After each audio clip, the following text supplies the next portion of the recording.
We already know that the ice caps are melting, but have you ever thought of the stuff that's trapped in the ice that's going to thaw? What if some of that stuff isn't really dead, just dormant, waiting to come back?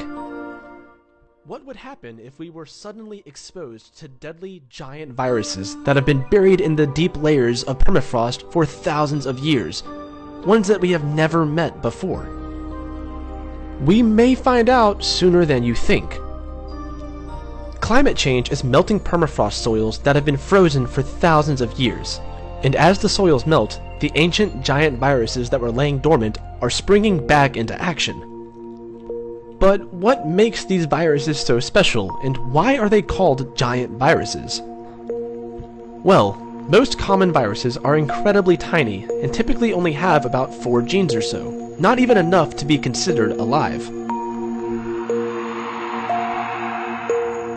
Giant viruses, on the other hand, are a totally different story. Sometimes as big as bacteria, giant viruses have much more genetic material, anywhere from hundreds to thousands of genes. And as the permafrost melts, scientists are finding them more and more frequently. In 2014, researchers in Siberia uncovered a giant virus known as Pithevirus sibericum. A year later, scientists isolated another giant virus called Mollivirus sibericum from the same piece of permafrost. Mollivirus sibericum is a behemoth of a virus with more than 500 genes as compared to just 9 genes in HIV. These giant viruses were found 1,000 feet underground in 30,000-year-old permafrost. Amazingly, even after more than 30,000 years embedded in ancient permafrost, when researchers exposed amoebas in their lab to the virus, they found that the virus was still active and quickly infected the host cell.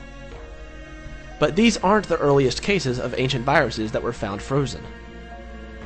About a decade later, scientists discovered the first mimivirus, a 1,200 gene specimen measuring twice the width of traditional viruses, buried beneath the layers of melting frost in the Russian tundra.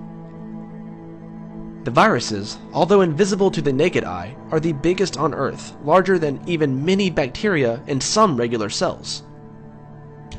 Giant viruses are not only bigger in their number of genes, they are also tougher, more resistant to environmental conditions, and are harder to destroy than viruses that infect humans and multicelled animals. One might wonder, if long-buried viruses can be unearthed, what else might be capable of coming to the surface from deep layers of permafrost? Climate change is warming the Arctic and subarctic regions at more than twice the average global temperature, which means that permafrost is not so permanent anymore.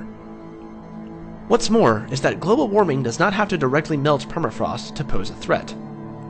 Human activities such as mining and oil drilling may shake up the ancient ice enough to bring potential pathogens to the surface that could spell disaster. Although there is no immediate threat from these viruses, there could be more pathogens lurking in there waiting to be released again.